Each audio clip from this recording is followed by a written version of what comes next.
ako po si Miss Winnie at ito ang ating kwento. Ate, dadalhin na kita sa ospital. Wag, ayos lang naman ako eh. Tsaka dagdag gastusin na naman yan. Anong ayos? Umuubo ka na nga na may kasamang dugo tapos ayos lang? Wala ito. Madalas na rin itong mangyari sa akin eh. Malamang nagasgas lang ang lalamunan ko kakaubo. Umiinom naman ako ng herbal eh. Kaya nga, sa'yo na nanggaling na matagal na yung pag-ubo mo. Basta magpapacheck up ka na. Lilac, alam kong nag-aalala ka, pero hindi natin kayang gastusin sa pagpapacheck up. Paniguradong magre-reseta niya ng doktor ng mga gamot na hindi naman natin kayang bilhin. At saka wala tayong pera ngayon. Saktong pangkain lang ang meron tayo. Magagawa niya ng paraan, ate. Magtatrabaho ako. Hindi. Magtapos ka ng pag-aaral. College ka na sa susunod na pasukan. Ate, bakasyon ngayon. Anong gusto mo, wala tayong gawin? Magbulag-bulagan na lang ako sa nangyayari sa'yo? Hindi naman ito malala eh. Ayos lang ako. Ate, wag ka namang pasaway, please. Mas pasaway ka talaga. Mas marunong ka pa sa katawan ko. Napapikit si Lilac at napakagatlabi para pigilan ang sarili na sagutin ng nakatatandang kapatid. Siniyasat pa niya ang katawan ni Lina at doon lang niya napansin na napakapayat na nito at halos ang ilalim ng matay nangingitim na at inakalang dahil lang sa pagpupuyat.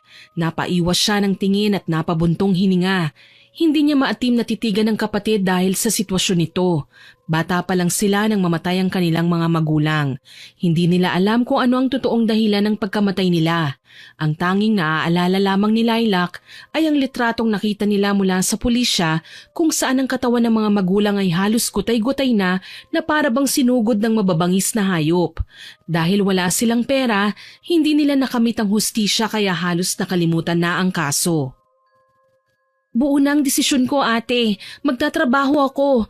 Bakasyon pa naman eh. Sayang ang araw. Kahit makapag-ipon lang tayo pambili mo ng gamot. Lilac, baka kung magtrabaho ka, hindi mo maasikaso ang pag-aaral mo. Wala akong paki sa pag-aaral ko dahil ikaw lang ang natitirang kakampi ko. Kung mawawala ka rin, wala nang silbi ang pag-aaral ko. Ayokong dahil lang sa akin ay masira ang kinabukasan mo. Ang pag-aaral pwedeng balikan, ate. Pero ang buhay mo iisa lang. Ikaw lang ang meron ako. Paano na ako kapag nawala ka? Sige, payag ako. Pero sasamahan kita sa paghahanap mo ng trabaho, ha? Wag na, ate. Kaya ko na. At saka kailangan mong magpahinga. Pinayagan na kitang magtrabaho muna kahit ayaw ko. Pero hindi ibig sabihin nun pababayaan din kita. Kailangan alam ko ang papasukan mo. Dapat ligtas ka at marangal ang makuha mong trabaho. Hindi naman ako maghahanap ng trabahong iligal eh. Basta. Paano ang nararamdaman mo? Yang ubo mo, ate, baka lumala. Hindi naman tayo maglalakad, hindi ba? Ayos lang yon. Gamitin na natin ang natitira nating pera para makahanap ka ng trabaho. Kapag may trabaho ka naman, tiyak may ibabalik din yon. Sige na nga, alam ko namang bubuntot ka pa rin sa akin kahit hindi ako pumayag eh. Abay, mabutit alam mo. Sabi mo nga 2 na lang tayo. Hindi ako papayag na mapahamak ka, kaya dapat sigurado ako sa papasukin mong trabaho. Oo na, ate. Kinabukasan, umalis ang magkapatid para maglakad-lakad sa bayan at sa palengke para maghanap ng pwedeng pasukan na trabaho ni Lilac. Panakanakang tinitignan ni Lilac ang kapatid para tignan kung ayos lang ang lagay nito. Pinuntahan nila ang iba't ibang tindahan, grocery store, bakery, hardware, kahit saan na lang. Pero halos lahat hindi nangangailangan ng bagong empleyado. Nahirapan si Lilac na maghanap ng mapapasukan dahil bata pa siya at wala namang karanasan sa pagtatrabaho. May ilan naman pwede sanang pasukan pero ayaw ni Lina dahil mabibigat ang gawain. Pagod na silang naglalakad, bagsak ang balikat ni Lilac dahil ilang oras na wala pa rin silang mahanap na mapapasukan. Naisipan na nilang umuwi muna nang biglang may lumipad na poster mula sa kung saan at humampas pa sa mukha ni Lilac. Ano ba naman ito? Para namang nangiinis din itong hangin, oh. Sampalin ba naman ako ng papel? Teka, ano to? Urgent hiring?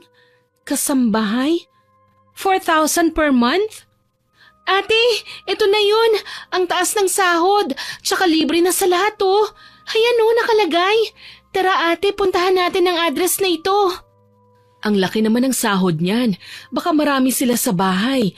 Tapos maraming mga batang maliliit. Tapos malaki ang bahay, mansyon. Wag na, aalipinin ka lang dyan. Ate, malaki ang sweldo. Mas mapapabilis ang pag-iipon natin para sa pang-check-up mo.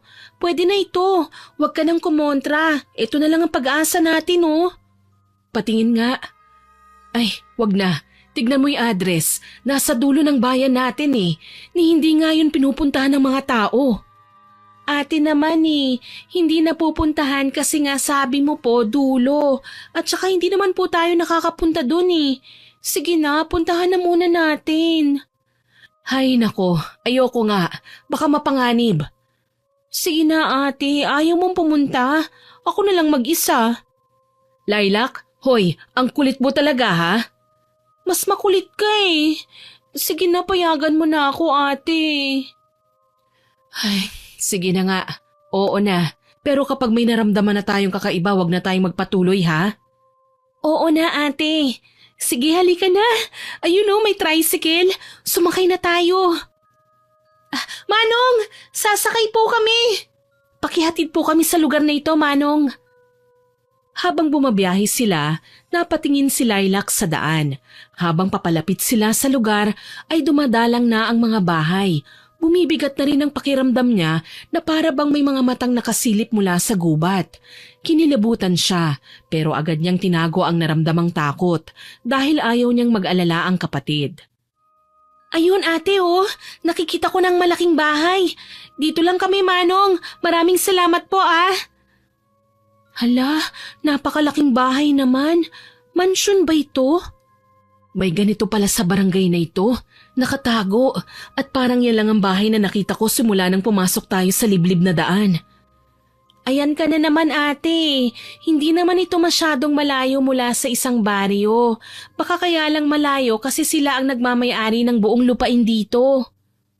Pero may kakaiba akong nararamdaman dito, Lilac. Umuwi na kaya tayo? Ay, eto na naman siya. Ayokong umuwi. Dapat makita muna natin ang lugar bago ka manghusga. Ay, ang kulit mo talaga. Magkapatid kasi tayo eh. Alam mo yon ate. At alam mo kung wala akong sakit, hindi mo ito gagawin. Ate, gusto ko itong ginagawa ko.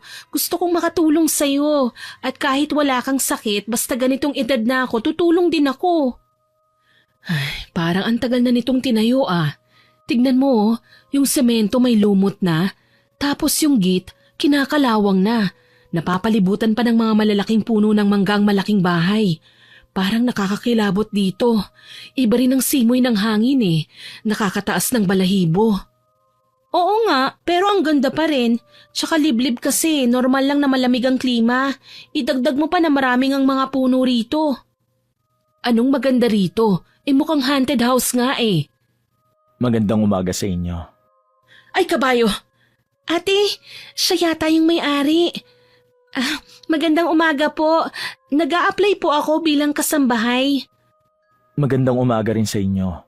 Mabutit may pumunta na dito. Ilang linggo na ako naghahanap ng kasambahay. Malayo kasi ang lugar niyo, sir eh. At halos kayo na lang ang nakatira dito. Ate, ang tono ng boses mo. Bago lang din ako dito. Nabili ko ang mansyon na ito ng 1 buwan. Gusto ko talagang dito manirahan kasi tahimik. Malayo sa magulong mundo. Saka naisip kong linisan at ayusin lang ang mansyon na to. Magiging maganda na. Ang sabi ng dating may-ari, napabayaan lang talaga dahil sa abroad na sila nakatira. Kaya po pala. Naintriga din po ako dito, sir. Ang laki po kasi ng sweldo bilang isang kasambahay lang. Tinaasan ko talaga ang sweldo. Alam ko kasing walang papayag na pumunta dito kapag maliit ang sweldo. Tapos malayo pa. Pwede po ba naming matanong kung anong pangalan nyo? Gaya ng sinabi ko, nag-a-apply po sana ako. Ako si Yolo. Pasok muna kayo. Pumunta rin ako ng bayan kanina. Kararating ko lang. Bumili ako ng tinapay. Sakto dumating kayo. Magmerienda muna tayo. Nakangiting tumango si Lilac kasabay ng pagpasok ni Yolo sa loob ng malaking gate. Sumunod naman ang dalawang babae at pinaupo sa mahabang upuan sa sala. Inilibot ni Lilac ang tingin sa kabuuan ng mansyon at napansing halos lahat ng gamit sa loob ay may takip pang itim na tela. Naaamoy din niyang alikabok at kulob na bahay. Napakalawak ng mansyon at napapakamot na siya ng ulo nang maisip kung ilang araw niya itong lilinisin. Nagtimpla ako ng tsaa. Heto ang tinapay na binili ko kanina. Magmerienda na muna tayo. Naku, nag-abala ka pa, sir. Maraming salamat po. Tawagin mo na lang akong Yolo. Hindi pa naman ako ganun katanda. 25 pa lang ako. Ah, pansin ko nga rin po. Akala ko nga magkaedad tayo eh. Bakit? Ilang taon ka na? Ay, hindi pa po pala ako nagpapakilala sa inyo. Ako po si Lilac at kasama ko po si Ate Lina. 20 years old na po ako at si ate naman po, 25. Nag-a-apply sana po ako bilang kasambahay kasi kailangan namin ng pera. May sakit po kasi ang ate ko eh. Lilac, hindi mo dapat yan sinasabi. Napansin ko rin nga. Parang hindi mabuti ang kalagayan ng ate mo. Namumutla siya. Medyo maayos pa naman ako. Hindi ko lang mapigilan ng kapatid kong nagpupumilit na magtrabaho eh. Eh kasi wala na nga tayong perang panggamot sa'yo, ate. Hindi mabuti ang kalagayan mo. Mas malala ito kaysa sa inaakala mo. Kailangan mo nga magpagamot. Parang doktor po pala kayo ah. Muntik na akong maniwala. Ate, yung tono ng boses mo, ano ba? Hindi ako doktor. Kakaiba lang kasi ang pagkaputla mo. Ah, Sir Yolo, kailangan ko po ang trabahong ito. Gusto kong maipagamot ang ate ko eh. Kayo na po ang nagsabi na malala ang kalagayan niya. Kailangan namin ng gamot pagkatapos makapagpa-check up. Alam ko po kung paano maglinis ng bahay at kung ano man ang utos niyo sa akin, gagawin ko po yun kagad. Sigurado kang kaya mo magtagal dito? Opo, para po sa ate ko. Parang kakaibang tono ng boses mo ah. Ligtas pa dito ang kapatid ko. Ate, siyang magiging amo ko. Kung yan ang iniisip nyo, walang problema. Gusto ko lang malaman kung kaya mo magtagal dito. Malayo ang lugar na ito at isang beses sa isang buwan ka lang uuwi sa inyo. Ah, opo, ayos lang. Huwag po kayong mag-alala. Pagbubutihan ko po ang trabaho. Sige, bukas pwede ka na magsimula. Libre na ang pagkain mo dito, pati na rin ang personal mong pangangailangan. Maraming salamat po. Malaking tulong po ito sa amin. Sir, hindi naman po sa wala akong tiwala sa inyo ah. Pero dahil liblib itong lugar, inaasahan ko pong hindi nyo pababayaan itong kapatid ko. Oo, naiintindihan kita. Wala kang dapat ipag-alala. Ligtas ang kapatid mo dito hanggat susunod siya sa mga patakaran. Anong patakaran? Kailangang natutulog na siya pagsapit ng 10:00 at wag na wag pupunta sa mga kwarto na wala akong pahintulot. Bakit po? Anong meron? Yan lang ang patakaran ko at hindi ko na kinakailangan magpaliwanag pa. Lilac, ate, ayos lang. Yun lang naman ang patakaran eh.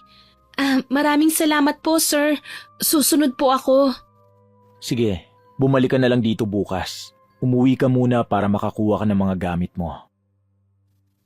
Pagkatapos nilang makapag-usap ay lumabas na sila ng mansyon. Ramdam ni Lilac ang mahigpit na hawak ng kapatid sa kanyang braso pero hindi niya ito pinansin.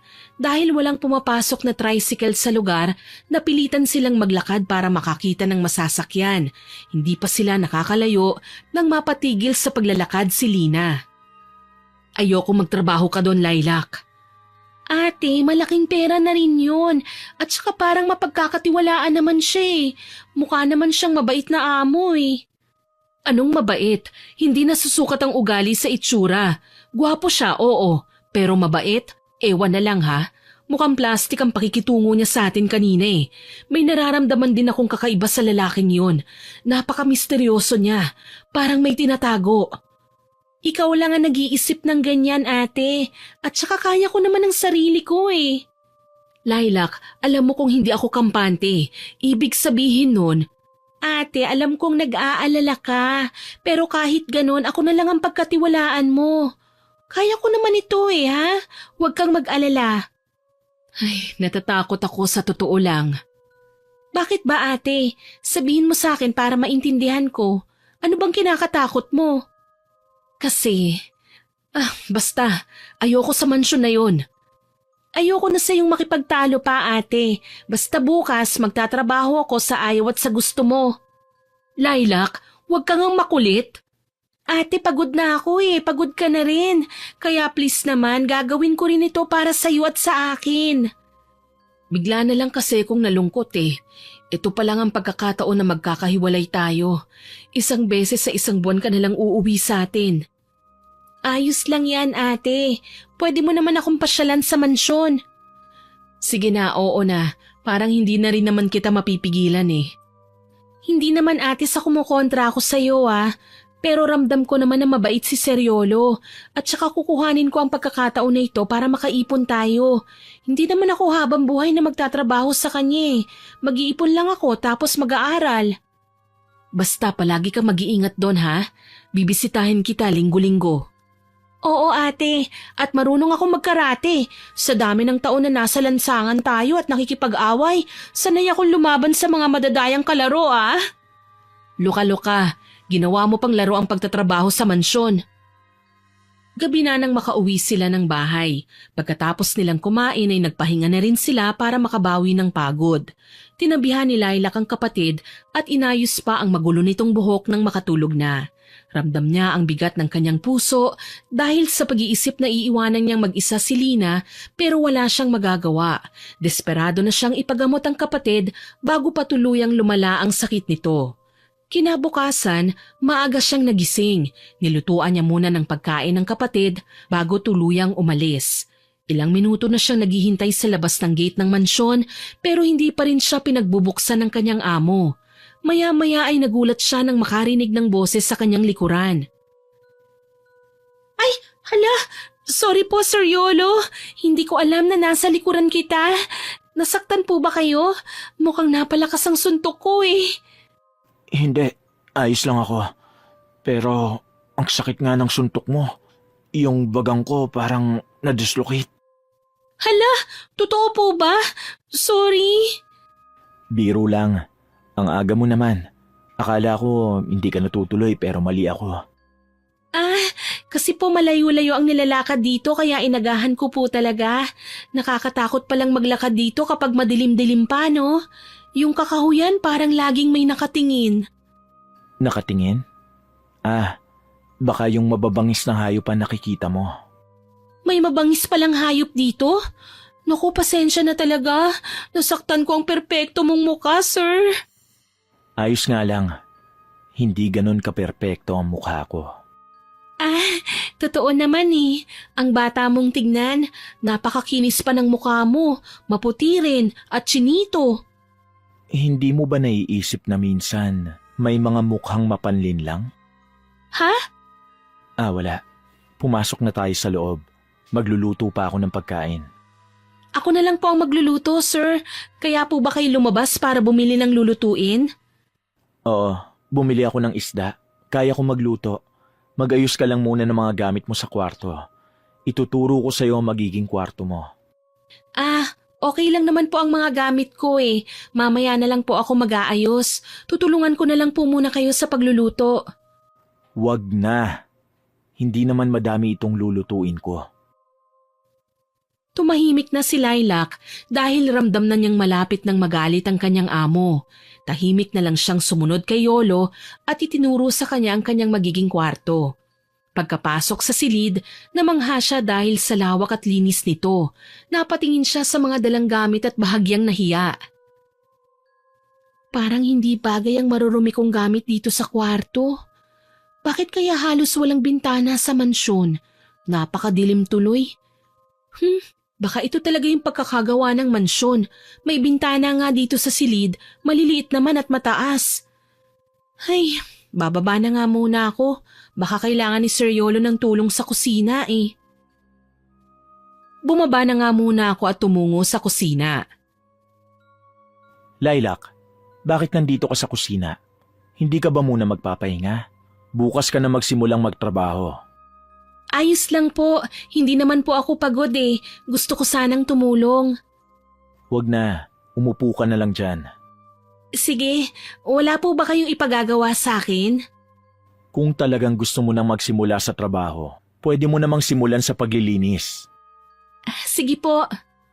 Huwag ka nang gumamit ng po. Mukha na ba akong tiyuhin mo? Kasi po, kasi amo kita, hindi ba? Pero okay lang kung ayaw mong maging formal. Ayos na rin siguro na mag-usap tayo na parang magkaibigan lang. Oo, tama. Mas gusto ko ang ganyan.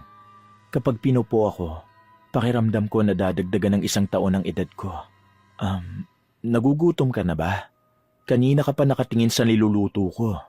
Ha? Hindi, napapatulala lang ako. Luto na ang isda, kumain na tayo. Maglagay ka na lang ng plato. Sige, salamat sir. Salamat saan? Sa utos mo, kasi may trabaho na ako. Ay, kumain na tayo. 2 lang naman tayo dito kaya sabay na tayong kumain. Okay? Sige, ayos lang naman kung yan ang gusto mo. Ano, kumusta ang luto ko? Ayos naman. Hindi masarap ano? Nakikita ko sa ekspresyon mo. Hindi naman.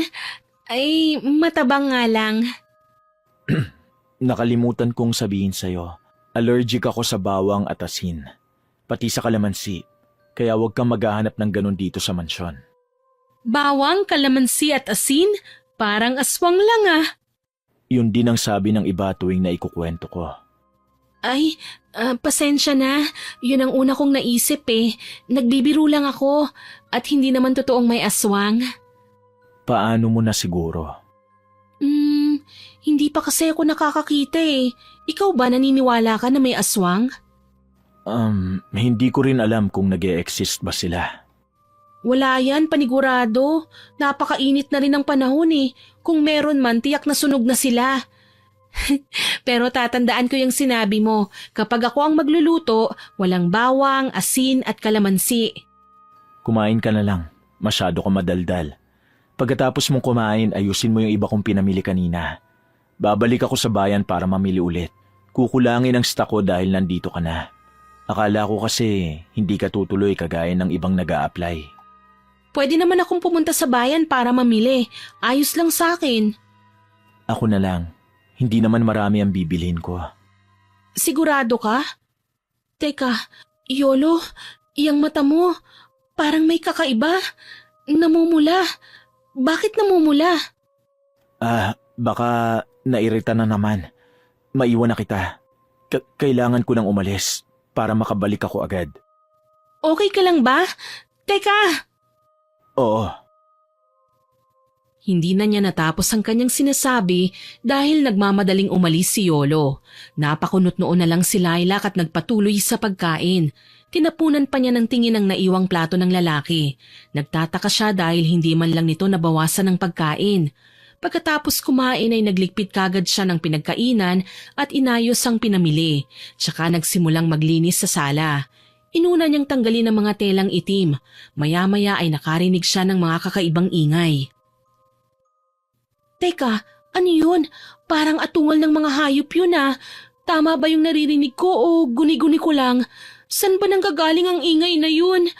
May mga alaga ba siyang hayop dito? Lilac, anong ginagawa mo?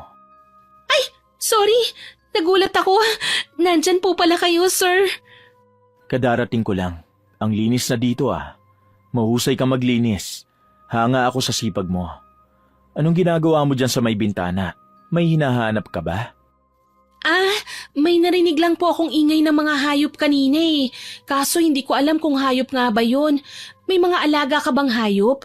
Baka nagugutom na. Pakainin ko kaya. Nasaan ba ang mga yun? Wala akong alagang hayop dito. Wala naman akong naririnig. Baka mga hayop sa gubat ang naririnig mo. Malapit kasi sa gubat ang bahay ko. Maraming mababangis na hayop doon. Baka nga. Okay ka na ba? Yung mata mo, mabutit hindi na namumula. Huwag mo nang alalahanin yon. Sige. Hala, nasugatan ka ba? Yung kamay mo may dugo Ha? Wala ito. Teka, hindi mo na kailangang hawakan. Teka, wala ka namang sugat. Saan galing itong dugo? Wala ito. Siguro dahil sa isda kanina sa palengke. May nakita kasi akong isda kaso hindi ko na binili. Baka natalsikan ako ng dugo doon dahil sa ginagawa ng mga tindera. Ah, ganun ba? Heto, ayusin mo na ang mga pinamili kong stocks. Maliligo lang ako. Ah, sige po. Mukhang pagod ka na, Lilac. Magpahinga ka na pagkatapos mong ayusin ang mga pinamili ko. Ah, sige. Wala ka na bang iuutos sa akin na gagawin dito? Wala na. Sinunod ni Lilac ang utos ng kanyang amo. Pagkatapos ay bumalik na siya sa kanyang silid. Hindi mawala sa kanyang isipan ang nakita niyang dugo sa kamay ng binata, pati ang pagiging pula ng mga mata nito. Sa kaiisip sa kahiwagaan ng lalaki ay nakatulog siya. Bigla siyang naalimpungatan ng makarinig ng kakaibang ingay. Parang mabangis na hayop na lumalapa ng kapwa hayop. Dinig na dinig niya ang panguya sa buto at ang tunog ng nakakakilabot na mahinang ungol ng hayop. Nanindig ang kanyang balahibo sa narinig pero mas nanaig ang kanyang kuryosidad. May tigre ba sa labas? Parang may kinakain na hayop. Teka, tignan ko nga. Kailangan ko rin malaman para masabi ko kay Seriolo na kailangan naming mag-ingat dito dahil may mababangis na hayop na pumapasok sa mansyon. Parang dito nagmumula ang ingay eh. Ay, Diyos ko! Ano yan? Isang halimaw! Yolo! Ah! May halimaw! Tulong! Lilac! Isa kang halimaw? May sungay ka at nakakatakot na pakpak. May matutulis na pangil at mahahabang kuko. Anong klaseng halimaw ka? Aswang ka ba? Tulong! Tulungan niyo ako! Lilac, huwag kang aalis. Saan ka pupunta? Lumayo ka sa akin! Huwag mo akong kakainin! Ay, bitawan mo ako! Sinabi kong huwag kang lalabas sa kwarto mo pagsapit ng 10:00. Kaya ka ba hindi kumakain ng pagkain na may asin at bawang? Kaya ka may dugo sa kamay? Ah, nakakatakot ang mukha mo. Lumayo ka sa akin, aswang! Hindi ka na makakaalis dito. Hindi na kita papayagang umalis dito. Anong ibig mong sabihin?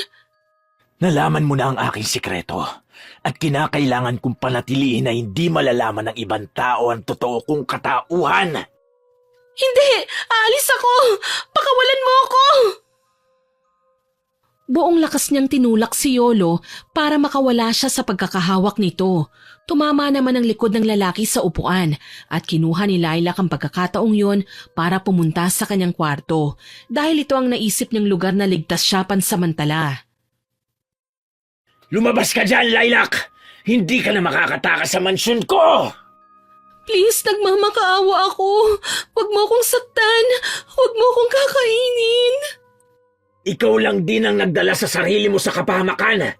Walang tao ang dapat makaalam sa totoong katauhan ko maliban sa pinagkakatiwalaan ko. Nagmamakaawa ako. Kailangan ako ng ate ko. Ng ate mo? Kung aalis ka dito, hindi mo na makikita ang mahal mong kapatid. Hindi mo alam kung gaano namin nagugustuhan ng mga taong alam naming may malubhang sakit. Wag! Wag mong sasaktan ang ate ko. Susundin ko ang lahat ng sasabihin mo. Lumabas ka na sa kwarto mo kung ganon. Lalabas na. Pero, papatayin mo ba ako? Malalaman mo kung lalabas ka dyan. Please, lahat susundin ko. Kung gusto mo akong patayin, ayos lang. Pero kailangan ko munang maipagamot ang ate ko. Pagkatapos niyang sabihin yon, agad niyang binuksan ang pintuan. Bumungad sa kanya si Yolo na puno ng dugo pero nasaan yung tao na. Hindi na katulad sa nakita niya kanina na napakapayat ng katawan, may sungay at mahahabang pakpak at kuko. Napapikit siya nang dahan-dahang lumapit sa kanya si Yolo. Naamoy niya ang masangsang na amoy na galing sa dugo. Puno ng takot siyang naghihintay sa gagawin ng lalaki pero lumipas ang ilang minuto, wala naman siyang naramdaman. Dumilat siya at nakitang wala na sa harapan niya ang lalaki. Naramdaman niyang nasa likuran na niya ito. Lilingunin na sana niya ang binata nang marinig ang malamig na tinig nito. Huwag kang lilingon. Papatayin mo ba ako? Hindi ako mamamatay tao. Matagal na rin akong hindi kumakain ng kagaya mo. Pero sabi mo kanina. Matagal lang ang sabi ko. Hindi ko sinasabing hindi na ako kumakain. Yolo, patawarin mo ko. Hindi ko sinasadyang lumabas ng gabi. Kaya pala isa yun sa mga patakaran mo. Nakita mo na ang totoo kong anyo. Hindi ka na pwedeng lumabas ng mansyon ko. Yung ate ko, Sir Yolo, kailangan niya ng tulong. Kailangan niya ako. Paano na siya kung hindi na ako pwedeng umuwi? Sana iniisip mo yan bago ka lumabas sa kwartong ito. Ngayon, maging masunurin ka na. Pumasok ka sa kwarto mo at matulog. Napaupo siya matapos manlumo sa narinig. Humagulgol siya sa sobrang takot at pag-aalala. Naramdaman niya ang pagkawala ng presensya ni Yolo sa kanyang likuran. Nakumpirma niya yon nang lumingon siya at ang nakita na lang ay ang patak ng dugong galing sa katawan ni Yolo. Kinabukasan, nagising siya nang bumukas ang pinto ng kanyang kwarto. Pumasok si Yolo dala ang pagkain na niluto para sa kanya. Agad siyang napaatras at sumandal sa dulo ng kama. Heto ang pagkain mo. Ipinagluto na kita. Hindi ko kailangan yan, Sir Yolo. Pakawalan mo lang ako. Gaya ng sinabi ko, hindi ka na pwedeng lumabas dito hanggat hindi ko sinasabi. Hindi ko ipagkakalat ang sekreto mo. Pangako, wala akong pagsasabihan. Hindi lang ito tungkol dyan. At isa pa, wala akong tiwala sa mga tao. Pangako, ibabaon ko yun sa limot. Walang patutunguhan ang usapan natin. Kumain ka na. Baka nakakalimutan mo. Kasambahay ka rito. Kailangan mo maglinis pagkatapos kumain. Sir Yolo, teka, huwag kang umalis. Mag-usap pa tayo. Anong gagawin ko? Hindi ko kayang magtagal dito kasama ang aswang na lalaking yun. Si ate, kailangan niya ako. Teka, nasaan yung tao siya ngayon At paniguradong hindi siya magiging aswang lalo na't umaga. Ito ang pagkakataon ko. Kailangan kong makatakas. Nabuhayan ng loob si Lilac at kaagad nag-isip ng plano paano makatakas. Napatingin siya sa loob ng kwarto at napansin niyang may kasamang tinidor sa binigay na pagkain ni Yolo. Kinuha niya ang tinidor at itinago sa kanyang bulsa. Dahan-dahan siyang lumabas ng silid. Nang mapansin niyang wala si Yolo, agad siyang tumakbo papalapit sa pintuan. Anong binabalak mo? Ay, puwisit! Nakita niya ako. Wala na ring bawian. Tatakas ako dito kahit anong mangyari. Kahit mamatay pa ako. Lilac! Tumigil ka! Lilac! Malapit na ako sa gate. Konting tiis na lang. Paano napunta ka kagad dito? Ang pinakaayaw ko sa lahat, yung hindi marunong makinig. Hindi ko hahayaang maging agahan mo ko. Sige, subukan mong lumapit. Itutusok ko itong tinidor sa'yo. Sa tingin mo mapapatay mo ako sa tinidor na yan? Alam mo ba kung paano gamitin yan? Mas maganda na ito kaysa wala akong gagawin. Kung papatayin mo man ako, at least lumaban ako. Binalaan na kita, Lilac. Bitiwan mo ako!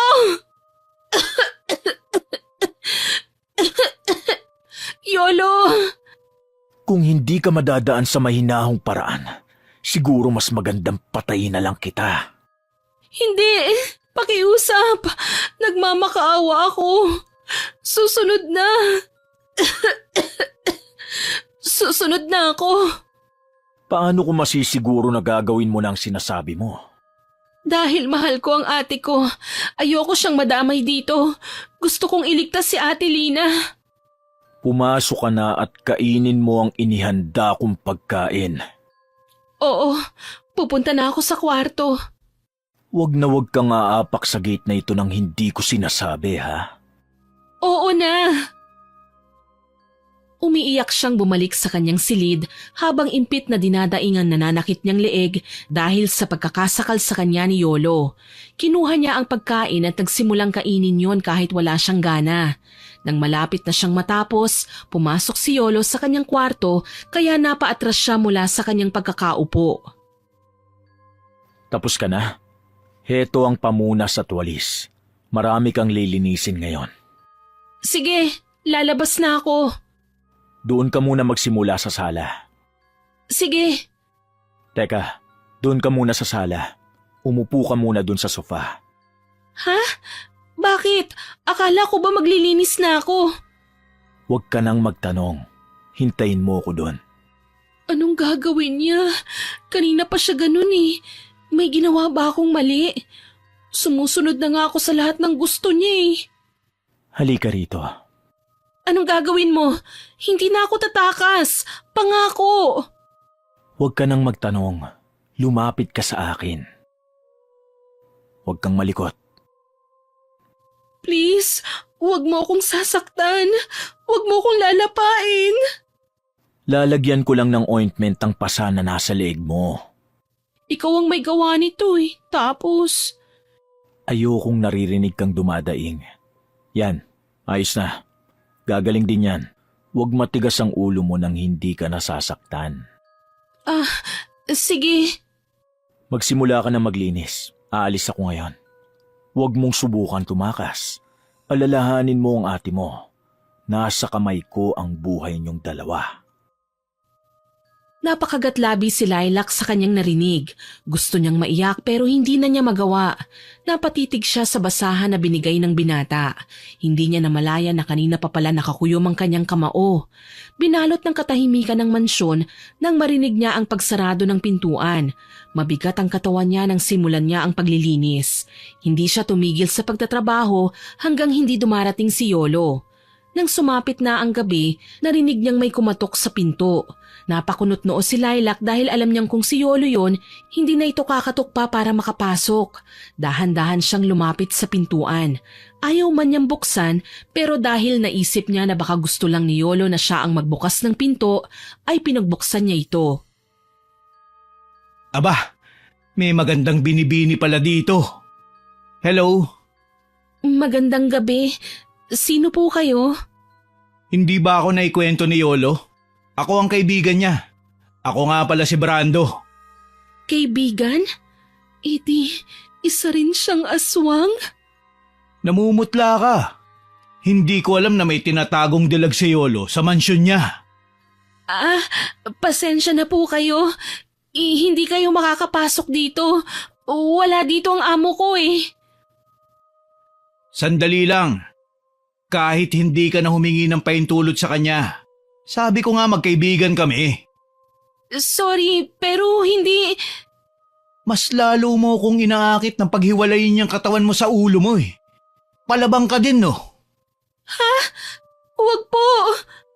Brando! Yolo, aking kaibigan. Nandito ka na pala. Akala mo yun? Dito ka pala nakatira? Alam mo bang matagal na kitang hinahanap? Anong kailangan mo? Bakit ka na parito? Yan ba ang magandang bungad sa matalik mong kaibigan? Pumasok ka na sa kwarto mo, Lilac.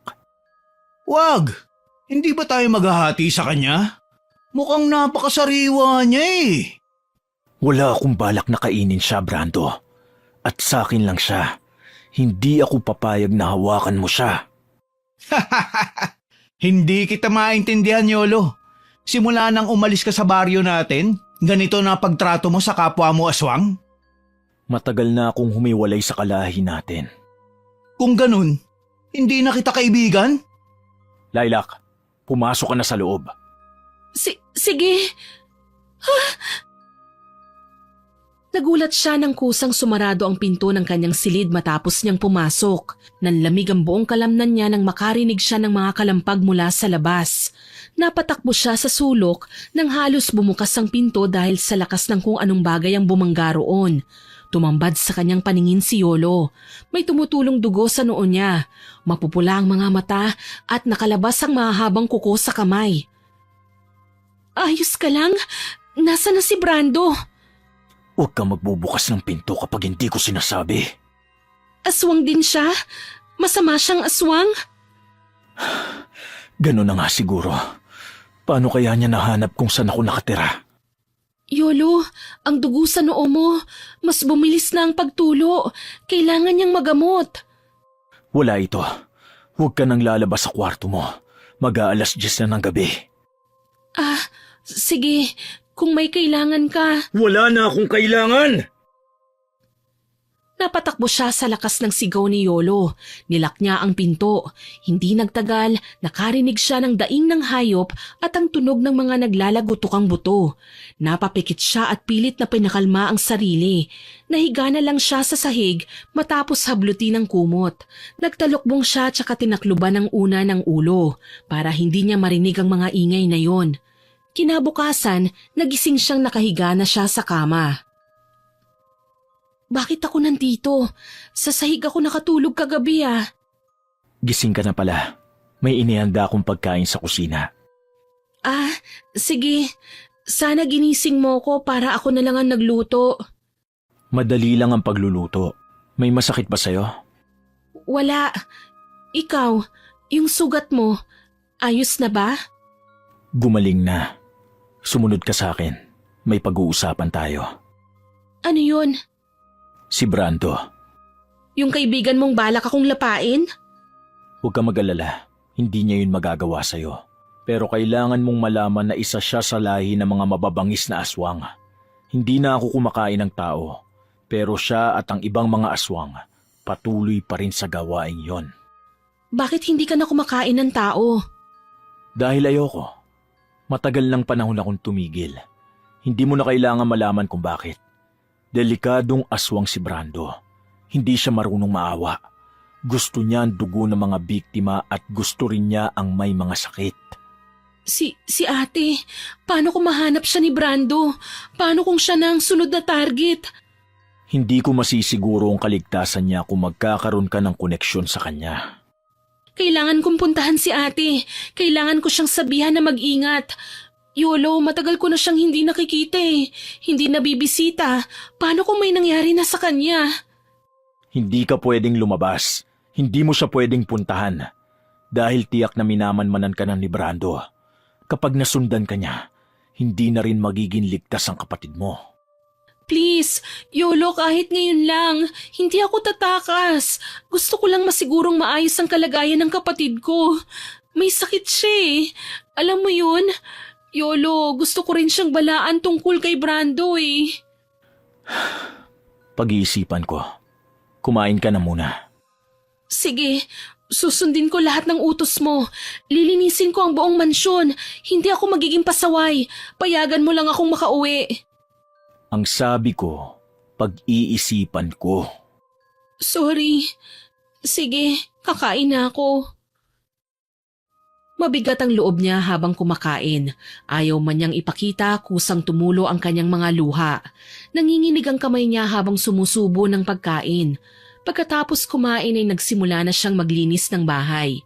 Ilang minuto ang lumipas, lumapit sa kanya si Yolo. Papayag akong dalawin mo ang kapatid mo kung kasama ako at ipapangako mong hindi mo sasabihin sa kanya ang lahat ng nalalaman mo. Talaga? Pinapangako ko. Gusto ko lang siyang makita at malaman kung okay lang ba talaga siya ngayon. Halika na, wala kang dapat dalhin. Alam mo kung ano ang ayaw ko. Huwag na huwag mong susubukang tumakas. Oo, hindi ako tatakas. Halika na. Tahimik lang ang kanilang biyahe. Sa isip ni Lilac, ang makitang maayos lang ang kapatid niya ay panatag na siya ron. Pero hindi pa rin mawala sa isipan niya kung saan siya kukuha ng perang pampagamot sa kapatid. Yolo, kakapalan ko na ang mukha ko ah. Pwede bang bumali? Sige. Talaga? Maraming salamat. Nandito na tayo. Teka, paano mo nalaman ang address ko? Hindi ko pa ito sinasabi sa iyo ah. Lahat ng impormasyon tungkol sa iyo ay alam ko. Kaya huwag kang magbabalak ng masama. Pwede na ba akong lumabas ng kotse? Sandali. Heto ang bali mo. Ha? Ngayon na agad? Salamat ha. Sa wakas, maipapacheck up ko na ang kapatid ko. Maraming salamat talaga. May isang buong araw ka para gawin ang gusto mo ngayon. Tandaan mo, nandito lang ako. Nakabuntot lang ako sa'yo. Kanino itong kotse? Ay, si ate lumabas ng bahay. Sakto. Ate! Lilac, nandito ka pala. Huwag kang tumakbo, baka madapa ka. Ate, kamusta ka? Anong kalagayan mo? Parang mas pumayat ka. Hinay-hinay lang sa tanong mo. Ayos lang ako. Ikaw? Anong ayos? Hindi ka okay sa paningin ko eh. Mas marunong ka pa sa akin, ganon? Ate, nag-aalala ako sa'yo. May problema ba, Lilac? Wala naman. Magandang umaga. Sir, nandito ka rin pala. Naku, pumasok muna kayo. Bakit ka pa nagpasama sa amo mo rito? Nakakahiya tuloy. Kasi... Saktong pupunta din kasi ako sa bayan. Pinasama ko na lang siya sa akin. Tama. Halika na sa loob. Sige, pasok na kayo sa loob. Ipagtitimpla ko kayo ng kape. Tulungan mo ko, Lilac. Nakakahiya naman sa bisita natin. Sige ate, walang problema. Pinaupo muna ni Lilac si Yolo sa upuang nasa sala habang naghihintay sa kape. Pagkatapos sumunod siya kay Lina papunta sa kusina. Ayos ka lang ba, Lilac? Oo naman ate. Ayos lang ako. Hindi naman masyadong mabigat ang mga gawain dun sa mansyon eh. Magkapatid tayo, Lilac. Kilala kita. Anong problema? Ha? Ano ate? Wala. Nag-aalala lang ako sa kalusugan mo. Pero ngayon binigyan na ako ni Yolo ng sweldo, kaya makakapagpa-check up ka na. Talaga? Ipunin mo ang iba para... Yan ka na naman ate. Tsaka na ang pag-iipon kapag magaling ka na. Ayos lang ako. Magpapacheck up na tayo ngayon at malalaman na natin kung totoong ayos ka lang. Nako, wag na ngayon at ate naman eh. Yung boses mo, nakakahiya sa bisita natin. Eto, dalhin mo. Kanina pa siya naghihintay doon. Ate! Shh! Mamaya mo na lang ako sermonan. Mamaya magpapacheck up ka ha? Lilac? Oo na.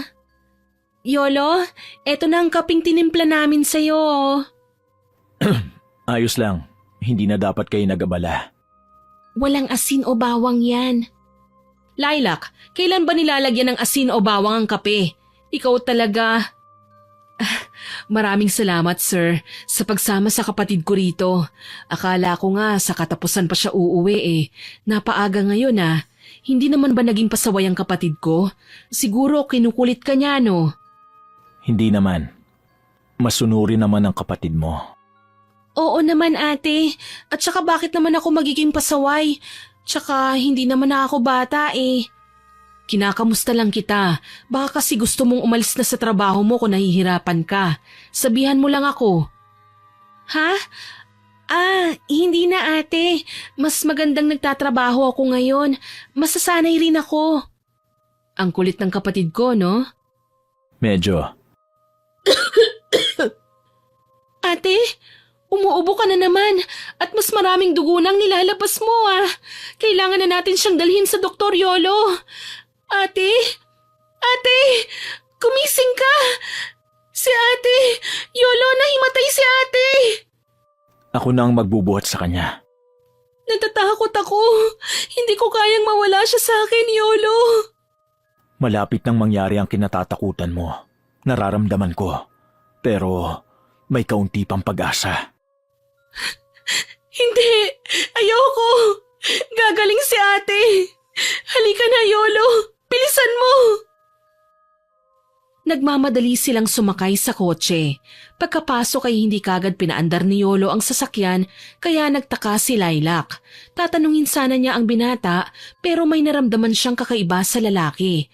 Nang tinignan niya ito sa rearview mirror, nakita niyang nakatingin dito sa kanila. Titig na titig ang kanyang amo kay Lina. Nanlaki pa ang mga mata ni Lilac nang makitang namumula ang mga mata ng binata at pilit na tinatago ang matutulis na pangil. Maya-maya ay bigla na lang pinaharurot ni Yolo ang kotse. Nanginginig ang mga kamay niyang hinawakan ng mukha ni Lina. Napakabigat ng kanyang nararamdaman. Parang sinasakal siya ng hangin dahil sa takot. Nang makarating sila sa ospital, tumawag kaagad si Lilac ng nurse. Mabilis na dinala ang kapatid sa emergency room. Habang naghihintay sila sa doktor, ay nanatili naman sa tabi niya si Yolo. Tahimik lang ang binata pero ramdam niyang hindi ito mapakali. Nang lumabas na ang doktor, halos gumuho ang mundo niya nang marinig niya ang balita nito. Diyos ko! Yolo! Si ate! May infection sa baga! Kung hindi siya mabibigyan ng mga gamot ngayon, baka mamatay na siya, Yolo! Ayoko! Hindi mamamatay ang kapatid mo. Hindi ko na alam ang gagawin. Natatakot ako. Maging malakas ka para sa kapatid mo. Ikaw ang kailangan niya ngayon. Tama ka. Dapat maging malakas ako. Masusolusyonan ko ito. Maggagabi na. Kailangan na natin bumalik sa mansyon. Pero, hindi ko pwedeng iwan si ate dito. Babantayan ko siya. Tapos na ang oras mo dito. Uuwi na tayo. Pakiusap, hindi ko sasabihin sa kahit sino ang sikreto mo. Iwanan natin ang kapatid mo ngayon na. Nararamdaman ko si Brando. Kung ayaw mo ang kapatid mo ang sunod niyang patayin, umalis na tayo. Nandito siya. Paano si ate? Mas lalong malalagay sa peligro ang buhay niya. Ikaw ang pakay ngayon ni Brando. Sigurado kung hindi niya gagalawin ang kapatid mo dahil hindi niya pakilala. Pero kapag nalaman niyang kapatid mo si Lina, maaaring siya ang unahin. Hindi, ayoko mangyari yun. Pero paano si ate? Ako na ang bahala sa kanya. May tatawagan akong kaibigan na pwede kong utusan para asikasuhin siya. Kailangan na nating umalis. Sige, halika na. Umalis na tayo. Magmadali ka. Pagkasakay nila sa kotse ay mabilis itong pinaandar ni Yolo. Halos lumipad ang sasakyan sa bilis ng pagmamaneho niya. Nang makarating sa mansyon ay inis na nagsalita ang binata, ay inihagis pa ang susi ng kotse sa sofa. Pagkatapos ay naghilot pa siya ng sentido. Hindi talaga ako tinatantanan ni Brando. Huwag kang mag-alala sa sitwasyon ng kapatid mo. Gagaling siya. Hindi ko alam kung paanong hindi mag-aalala. Wala pa kaming pambayad tapos... Tatawagan ko ang kaibigan ko mamaya. Ako nang bahala sa lahat ng gasto sa ospital. Ha? Hindi yun libre. Magtatrabaho ka sa akin. Hindi ko alam kung anong sasabihin. Bakit mo ito ginagawa? Huwag ka nang magtanong. Maraming salamat. Teka, yung mata mo, namumula na naman. Kinakailangan ko nang kumain. Pumasok ka sa kwarto mo. Oo, sige. Nanginginig ang kamay niyang sinarado ang pinto pagkapasok sa silid. Hindi nang tagal, nakarinig siya ng daing ng hayop. Pero unti-unti ay nasasanay na siya sa paraan ng pagkain ng kanyang amo. Hindi tulad ng una, hindi na niya tinatakpan ang kanyang tenga. Hindi na rin siya umiiyak. Umupo siya sa kanyang kama at hinayaang dalawin ng antok. Pagsapit ng hating gabi, naalimpungatan siya nang may naramdamang matalas na bagay na dumampi sa kanyang tiyan. Napakaganda mong dilag. Lumayo ka!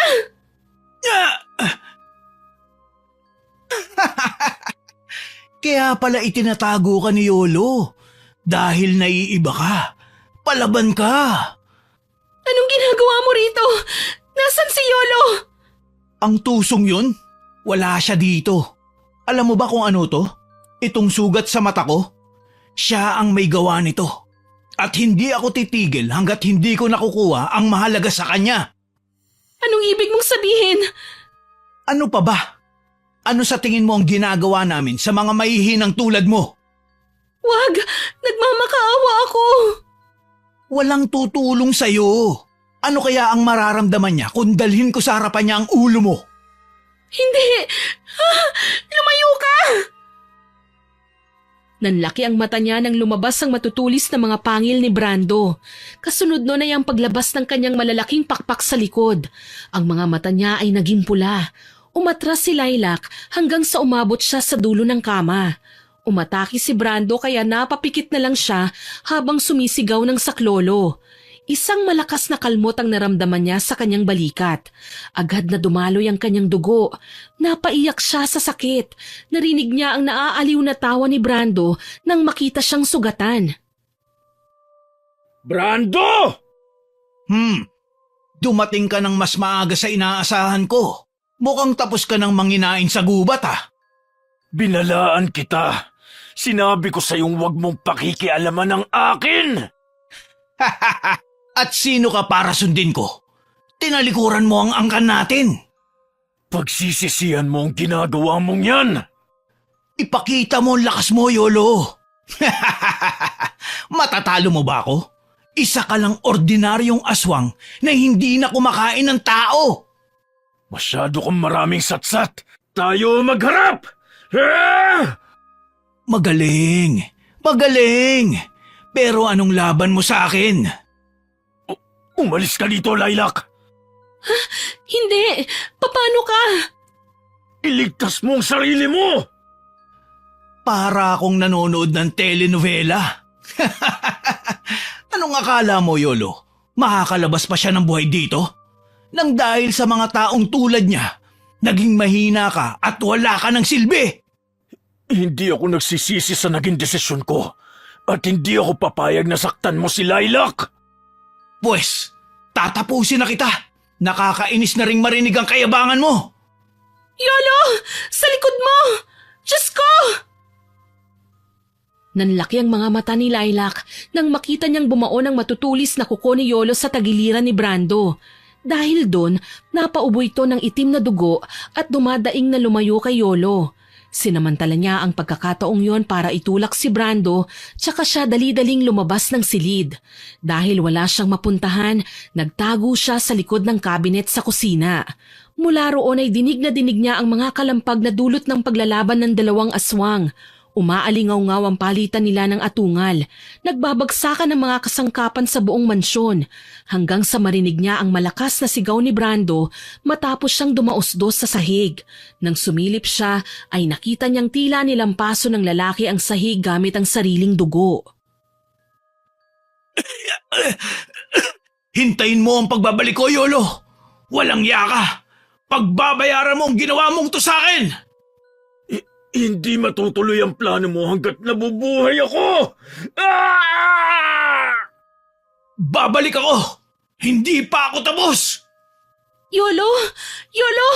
Napakarami mong sugat! Ang daming dugong tumatagas sa'yo! Anong gagawin ko? Dadalhin kita sa ospital! Hindi ako gagaling sa ospital ng mga tao. Saan kita pwedeng dalhin? Sa kwarto ko. Ha? Sigurado kang doon lang? Oo, bilisan mo. Sige, dito ka lang sa kama mo. Humiga ka lang dito. Kukuha ko ng gamot. Gagamutin kita. Hindi na. Hindi ako gagaling sa mga gamot na sinasabi mo. Kung ganun, paano kita tutulungan? Wala akong alam paano gamutin ng aswang eh. Lilac, umalis ka na. Delikado na rito. Umalis na kayo ng ate mo. Magpakalayo-layo na kayo. May pera ako sa... Hindi kita iiwan na ganitong sitwasyon mo. Hindi na kita mapoprotektahan. Huwag kang magsabi ng ganyan, Yolo. Kahit umalis kami ni ate, susundan kami ni Brando. Ikaw lang makakapagligtas sa amin kaya huwag mong sabihin hanggang dito ka lang. Ikaw ang naghila sa akin sa kapahamakan kaya panindigan mo. Kailangan mong gumaling. Hindi ka pwedeng mamatay. Iyan ang nagustuhan ko sa'yo eh. Ha? Anong sinabi mo? Wala. Huwag ka mag-alala. Poprotektahan pa rin kita. Sa ngayon, lumabas ka na muna sa silid ko. Bakit? Labas! Oo na. Hindi mo naman kailangan sumigaw eh. Hindi naman ako bingi. Pagkalabas sa silid ay hindi mapakali si Lilac. Naglakad siya pabalik-balik sa sala habang hinihintay ang paglabas ng binatang amo.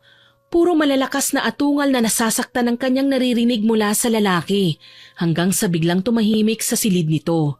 Bigla siyang napatakbo papasok dahil sa pag-aalala. Mabilis niyang tinitigan ng binata at nakitang nawalan nito ng malay. Nasaan yung tao na si Yolo at naliligo sa pawis at dugo. Pinunasan niya ito ng basang bimpo at saka tinapalan ng mga sugat. Yolo, gumising ka! Hoy!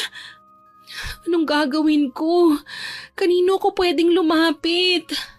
Mag-isip ka, Laila. Mag-isip ka. Teka, may tsuhin pala kaming albularyo at nasa kabilang baryo lang. Ngayon ko lang naalala. Baka makatulong nga siya. Kailangan ko siyang puntahan bukas. Nagmamadali siyang umalis kinaumagahan. Saktong sumisikat na ang araw kaya kampante siyang hindi susugurin ni Brando ang mansyon. Sumakay siya ng tricycle nang makitang may bumiyahe sa lugar na yon para mapabilis ang kanyang pagpunta sa kanyang tsuhin. Dumating siya sa isang kubo. Nakita niya ang tsuhin niyang tahimik na nakatingin sa palayan. Tio Domeng! Lilac, ikaw ba yan? Opo, ako nga po.